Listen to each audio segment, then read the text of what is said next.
레위기 1장부터 10장까지를 보았는데요.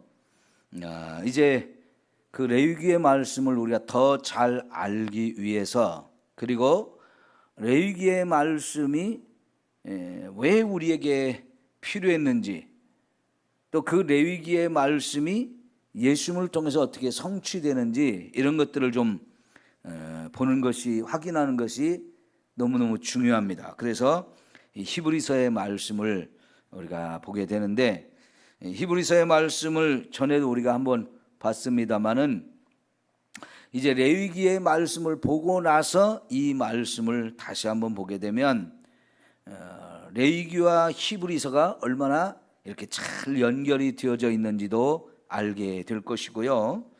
그걸 통해서 예수님이 얼마나 위대하고 놀라우신 분인지도 알게 될 겁니다.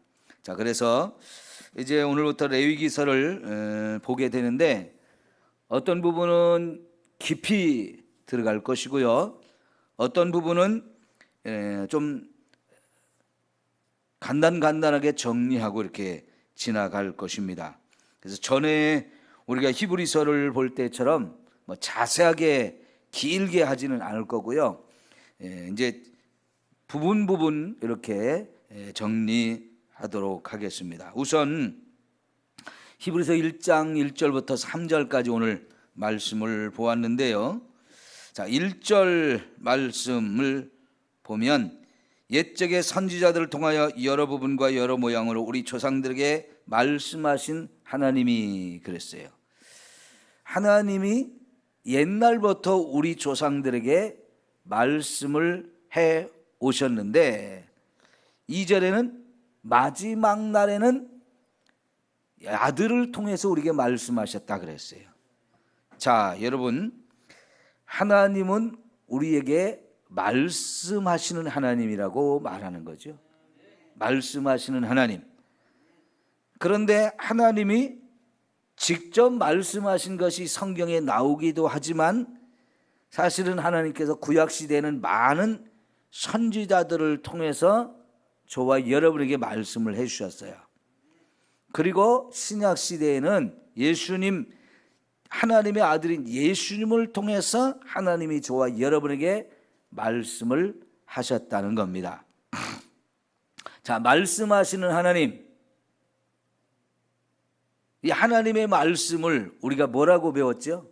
하나님 우리에게 말씀하신 것을 우리가 뭐라고 배웠어요? 조직신학 시간에 계시라고 말씀했죠. 계시. 하나님은 저와 여러분에게 계시를 주셨다. 계시를 주셨다, 이렇게 표현을 했는데요. 그 하나님이 우리에게 말씀하신 걸 기록한 것, 그것을 우리는 성경이라고 말하죠. 그런데 그 성경에 보면 우리가 크게 구약이 있고 신약이 있어요. 그래서 1절에서 옛적의 선지자들을 통해서 여러 부분 여러 모양으로 말씀하신 하나님, 이렇게 표현하는데, 이것은 구약을 말해요. 그렇죠? 하나님이 말씀하시는데 직접 말씀하신 것도 있고, 대부분은 선지자들을 통해서 저와 여러분에게 말씀을 주셨어요.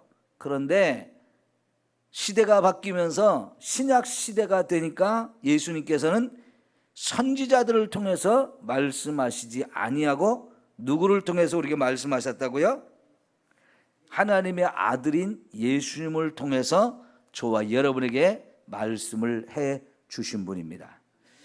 자, 그러면 하나님이 저와 여러분에게 계시를 하신 것과 계시를 하시 않은 것, 차이가 있겠죠? 가끔은 사람들이 그럽니다. 하나님 말씀 좀 해주세요 하고 하나님께 질문을 해요. 하나님 말씀을 듣고 싶다고, 하나님의 음성을 듣고 싶다고. 어떤 일에 대해서 하나님은 무슨 생각을 갖고 계신지, 어떤 계획을 갖고 계신지, 하나님 뜻이 무엇인지 우리가 자꾸 묻죠. 그럴 때 여러분, 하나님이 저와 여러분에게 하늘에서 음성을 들려주십니까? 안 들려주십니까? 때로는 하나님이 그런 사람들에게 찾아와 주셔서 말씀해 주실 때가 있어요. 그래서 하나님의 음성을 들었다라고 이렇게 말하는 사람들이 있잖아요. 그죠? 우리가 하나님의 음성을 들으면 어떨까요? 그건 굉장히 놀라운 일이에요. 왜요?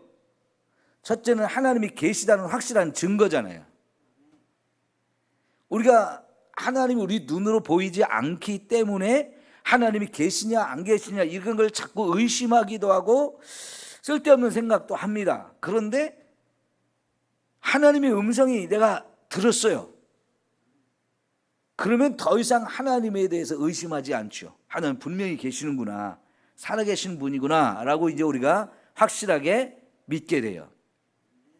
그런데 때로는 하나님이 우리에게 아무 말씀도 안 하셔요. 내가 질문을 했는데 너무너무 중요한 질문, 내 인생에는 너무너무 중요한 질문이라서 하나님이 꼭 대답해 주셨으면 좋겠는데 하나님이 말씀을 안 해주셔요. 그럴 때 우리는 하나님 침묵하시는 분이라고 이렇게 표현하기도 하는데, 사실은 여러분, 하나님이 왜 우리에게 침묵하시느냐, 우리가 알아야 될 것, 우리가 질문하는 것, 그거를 하나님이 이미 다 말씀해 주셔서 기록되어 있기 때문에 하나님 말씀하지 않을 때도 많아요. 그러니까 여러분, 하나님께서 우리에게 미리 우리에게 필요한 모든 걸 다 말씀해 가지고 기록해 주셨기 때문에 이 기록된 하나님의 말씀, 계시의 말씀을 통해서 저와 여러분은 하나님도 알고 하나님의 계획과 생각과 뜻, 이 모든 것들을 다 알 수 있어요. 그래서 여러분, 우리에게 성경이 있다는 거, 이거는 너무나 감사한 일이죠. 자, 그런데 특별히 하나님께서 구약시대는 선지자들을 통해서 말씀하셨다면 신약시대에는 하나님의 아들을 직접 이 땅에 보내셔서 그 아들을 통해서 저와 여러분에게 말씀하셨어요. 이거는 큰 차이가 있어요. 왜 구약시대는 선지자들을 통해서 말씀하고 신약시대는 아들을 통해서 말씀하시느냐? 선지자를 통해서 말씀한 것과 아들을 통해서 말씀하신 것은 큰 차이가 있어요. 그것을 예수님께서 비유로 설명한 적이 있는데요, 포도원을 만들고 임금이 먼 나라에 여행을 갔어요. 그리고는 그 만든 포도원을 누구에게 맡겼습니까? 농부들에게 이렇게 소작을 주어가지고, 내가 떠나 있는 동안에 여러분들이 이 포도원을 잘 농사를 지으시오. 그리고 나에게 그러니까 임대료를 나한테 주시오라고 이렇게 계약을 하고 맡겨 주었어요. 그리고 이제 그 포도를 다 수확할 때쯤 돼서 종들을 보냈죠, 주인이. 그런데 종들을 보면서 이 포도원 농부들이 어떻게 했어요? 때려 죽였죠. 왜요? 이 포도원을 자기 걸로 삼고 주인에게 소작료를 안 내려고 종들을 죽였어요. 또 종들을 보내 또 죽이고, 또 종들을 보내 또 죽이고 이랬단 말이죠. 그래서 마지막에 임금이 누구를 보냈어요? 자기 아들을 보냈어요. 왜? 우리 아들은 죽이지 않을 거다. 우리 아들은 종들과 다르기 때문에 우리 아들을 보내면 이 아들의 말은 들을 거다라고 생각하면서 보냈는데, 주인의 말과는 생각과는 달리 종들이 아들을 진짜 죽여버렸어요. 왜? 이 아들을 죽이면 상속자가 없으니까 이거는 우리 것이 될 것이다 라고 하면서 아들을 죽여버렸다고 그랬죠. 자, 그게 이제 예수님께서 구약시대부터 예수님 시대까지 되어지는 하나님이 보낸 종들을 통해, 선지자를 통해서 말씀하시는 것, 그리고 마지막에 신약시대에 그 아들을 보내서 우리에게 말씀하시는 것을 그렇게 비유로 설명한 거예요. 선지자들이 와서 전하는 것과 아들이 와서 전하는 것은 차원이 다르다는 것을 말씀을 하는데요. 그래서 신약시대에 하나님께서 마지막에, 이 마지막 날에 자기 아들을 통해서 우리에게 말씀하신 것은 더 큰 권세가 있고 더 큰 놀라운 힘이 있는 거예요. 그래서 더 중요하기 때문에 이제 하나님이 그 아들을 이렇게 보내서 말씀을 하셨는데, 이 히브리서에서 이제 말씀하고자 하는 것은 뭐냐면, 그 아들이 누구냐는 거예요. 그 아들이. 그래서 2절 중간에 보면 이 아들을 만유의 상속자로 세우시고 또 그로 말미암아 모든 세계를 지으셨느니라. 또 이는 하나님의 영광의 광채시요 그 본체의 형상이라. 그의 능력의 말씀으로 만물을 붙드시며 죄를 정결하게 하는 일을 하시고 높은 곳에 계신 지극히 크신 이의 우편에 앉으셨느니라. 그래가지고 2절 중간부터 3절 끝에까지 아들이 어떤 분인지, 무슨 일을 하셨는지, 지금은 그 아들이 어디에 계신지 이런 것들을 쭉 설명하고 있거든요. 자, 그런데 오늘 이야기를 제가 오늘 간단하게 설명을 할 수밖에 없는데요. 왜냐하면 이제 이 이야기들이 앞으로 히브리서 전체를 통해서 말씀하실 거기 때문에 앞으로 더 자세하게 구체적으로 얘기를 드릴 거예요. 그래서 이제 이 히브리서는 하나님의 아들인 예수님, 그 예수님이 도대체 어떤 분이냐, 이거를 우리에게 가르쳐 주는데, 우선은 그 아들에 관해서 설명할 때 옛적의 선지자들을 통해서 말씀하셨던 구약 성경에서 아들이 어떤 분으로 설명되어지고 있는지, 또 그것과 대조해서 이 세상에 직접 우리에게 하나님의 말씀을 전하러 오신 예수님이 그 구약 시대와 어떻게 대비가 되고 있는지, 구약 시대의 선지자들이나 구약 시대의 중요한 인물과 예수님을 비교해서 예수님이 훨씬 탁월하고 뛰어난 분이라는 것을 증명해 보이려고 하고요. 구약 시대 하나님께서 우리에게 가르치셨던 여러 가지 일이나 어떤 사건, 이런 것들을 통해서 예수님이 그 일을 어떻게 성취하시는지 이런 것들을 보여주심으로 인해서 하나님의 아들 예수님이 얼마나 놀라운 분인지 이런 것들을 저와 여러분에게 가르쳐 주시려고 해요.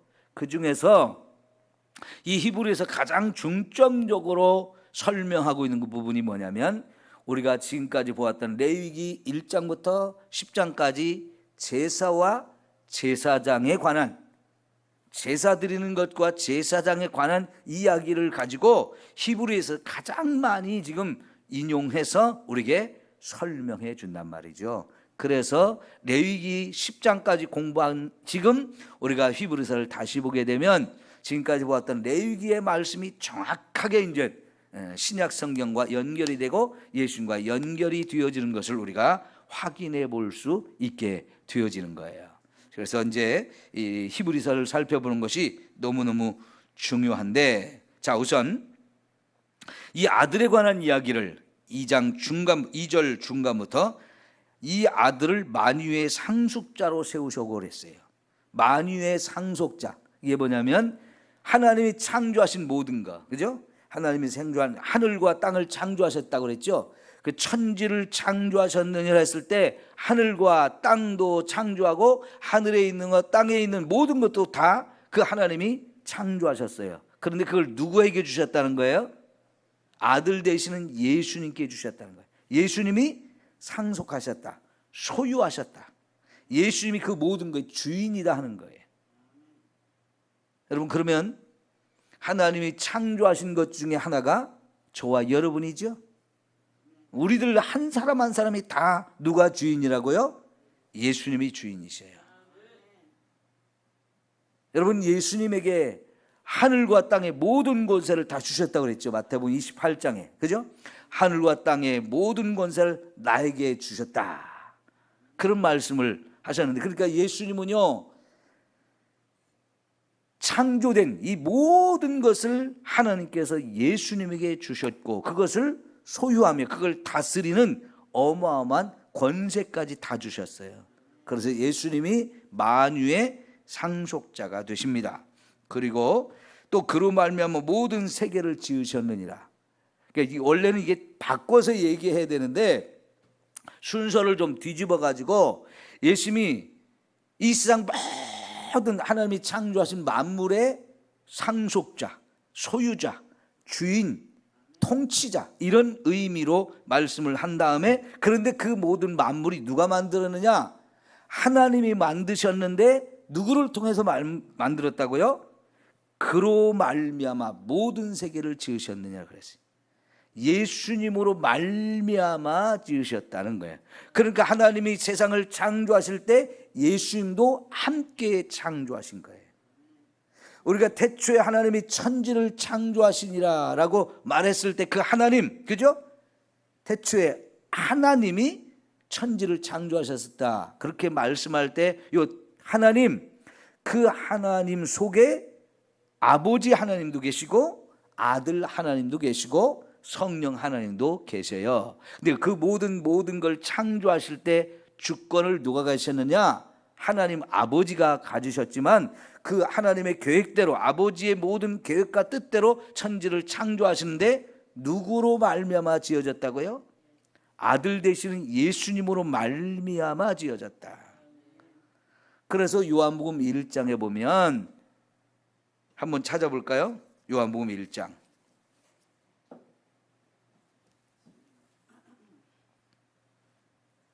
3절 볼게요.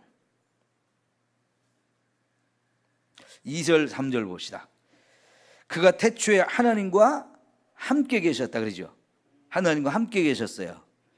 그러면서 3절에 만물이 그로 말미암아 지은 바 되었으니 지은 것이 하나도 그가 없이는 된 것이 없느니라 그랬어요. 그러니까 만물이, 이 세상 모든 만물이 예수님으로 말미암아 지어졌기 때문에 예수님 없이 지어진 것은 하나도 없다는 거예요. 하다못해 여러분 길가에 있는 풀 한 포기도 예수님 없이는 지어진 것이 없어요. 모든 것이 다 예수님으로 말미암아 지어졌다는 것을 우리가 확인할 수 있는 말씀이죠.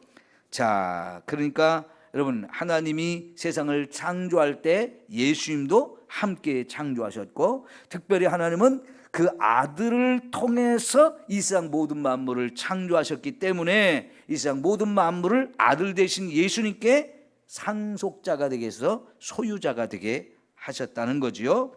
자, 특별히 이제 3절로 봅시다. 3절 보면 이는 하나님의 영광의 광채시요 그 본체의 형상이시라 그랬어요. 하나님의 영광의 광채시고 본체의 형상이시다 그랬는데, 이렇게 이해를 하면 어떨까요? 자, 여러분, 여러분의 자녀들이 여러분을 닮았죠. 엄마를 닮았든 아빠를 닮았든 겉모습도 닮은 게 많고 성격도 닮은 게 많고 하여간 하는 짓거리도 닮은 게 너무 많아요. 그죠? 그래서 엄마 소도 얼룩소, 엄마를 닮았다. 엄마 소가 얼룩소니까 송아지도 얼룩소가 되었어요. 그런 것처럼 예수님이 하나님의 영광의 광채이고 본체의 형상이라는 말은 예수님과 하나님이 다 닮았다는 얘기예요. 예수님이 특별히 이 세상에 오실 때, 예수님이 이 세상에 오실 때에 예수님의 모습이 있잖아요.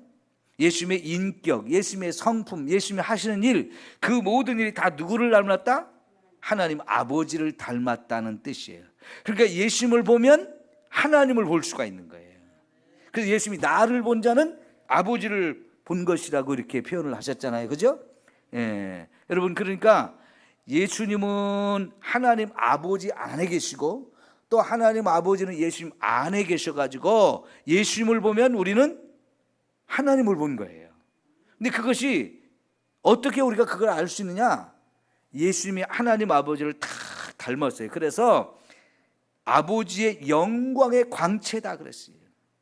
그 하나님 아버지의 그 영광스러운 모습을 다 드러내는, 아주 빛나게 드러내는 그분이 예수님이고 본체의 형상이다. 그러니까 하나님의 그 본질적인 부분을 그대로 저와 여러분에게 보여주시는 분이라는 뜻이에요. 그러니까 예수님을 보면 하나님을 알게 되는 거지요.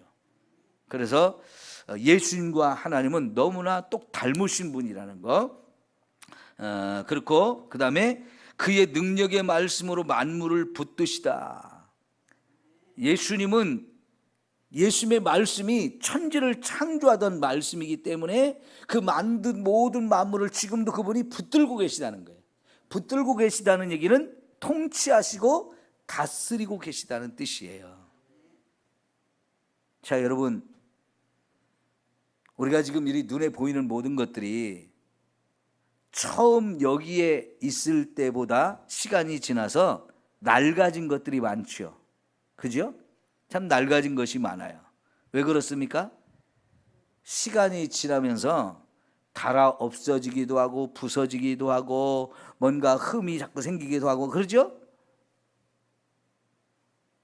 그런데 여러분, 이 모든 것들을 하나님이 처음 창조한 때부터 지금까지 잘 유지하고 다스리고 보호하고 계신 분이 있기 때문에 저와 여러분이 살고 있는 거고, 이 세상 모든 만물이 하나님이 창조한 그때부터 지금까지 이렇게 있는 거예요. 하나님이 붙들고 계시기 때문에 우리가 살아가고 있다는 얘기입니다.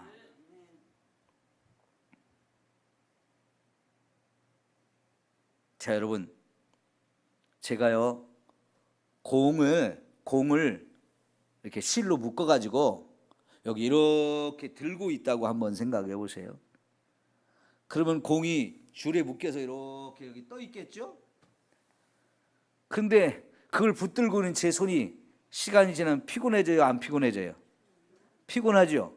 팔을 내리고 싶겠죠, 그죠?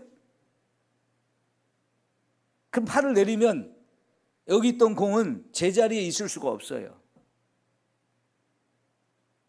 다시 말하면 하나님께서요, 하늘의 해와 달과 별들과 이 지구에 살고 있는 모든 하늘의 새들과 물고기들과 이 땅에 사는 모든 짐승들과 우리 인간들 모두를 하나님께서 지금 보호하고 지키고 다스리고 계시기 때문에 지금 우리가 편안하게 살고 있는 거예요. 근데 그 하나님은 졸지도 않고 주무시지도 않으신 분이라고 그랬어요. 하나님께서 처음 만들 때부터 지금까지, 그리고 앞으로 세상을 끝날 때까지 계속해서 붙들고 유지하고 계시기 때문에 우리가 마음 놓고 살 수 있는 거지요. 자, 그 다음에 특별히 죄를 정결하게 하는 일을 하셨다 그랬어요. 죄를 정결하게 하는 일. 예수님이, 하나님의 아들 되신 예수님이 이 땅에 오셔서 십자가에 죽으면서 흘리신 피로 저와 여러분의 죄를 정결하게 하는 일을 하셨죠. 이렇게 해야 저와 여러분의 죄가 씻어져요. 그래야 저와 여러분이 죄 가운데 구원을 받고요, 죽을 수밖에 없었던 인생이 영원한 생명을 얻게 되어져요. 그리고 예수님께서 이제 높은 곳에 계신 지극히 크신 이의 우편에 앉으셨느니라 그랬는데, 지금 예수님이 이 땅에 오셨다가 죽었다가 다시 살아나서 하늘로 올라가셨는데, 그 하늘이 어떤 곳이냐? 하나님 아버지가 계신 곳이고, 그 하나님 아버지 보좌 바로 우편에서 가장 큰 영광과 권세를 지금 누리고 계시는 분이란 말이죠. 근데 왜 거기에 계시느냐? 사실은 저와 여러분을 그곳으로 데려가려고 지금 기다리고 계시고 일을 하고 계시는 거예요. 그래서 여러분, 이런 이야기가 이제 히브리서 전체에 이제 설명이 되어집니다. 이제 이런 모든 일을 구체적으로 예수님께서 이제 어떻게 이루시는지 이걸 구체적으로 설명을 하는데, 거기에 특별히 죄를 정결케 하신다는 것이 바로 제사래의 제사, 그죠? 구약시대의 제사. 그런데 그것이, 그 제사가 결국은 예수님의 십자가를 통해서 이루어지는 거죠. 그리고 이제 예수님께서 그렇게 우리 십자가에 죽어가지고 우리의 죄 문제를 다 해결한 이유가 뭐냐? 우리 죄 때문에 하나님을 만든 이 세상을 우리가 자꾸 파괴하고 이 세상을 자꾸 엉망으로 만들어 가고 있거든요. 그래서 이 세상에는 우리가 영원히 살 수 있는 곳이 못 돼요. 그래서 하나님께서는 지금 살고 있는 이 하늘과 땅을 다 불에 태워 없애버린 다음에 새 하늘과 새 땅을 만드셔서 우리를 그곳으로 데려가시는데, 거기가 바로 하나님 보좌 우편이에요. 근데 거기에 우리도 가서 주님과 함께 거기서 영원히 살게 하실 겁니다. 그런 이야기들을 이제 히브리서에서 쭉 이제 설명해 나갈 건데, 그래서 여러분 히브리서 이제 가장 중요한 핵심되는 구절 하나를 뽑으라면 뭐냐면 히브리서 12장 3절 말씀이에요. 한번 봅시다. 12장 3절 말씀.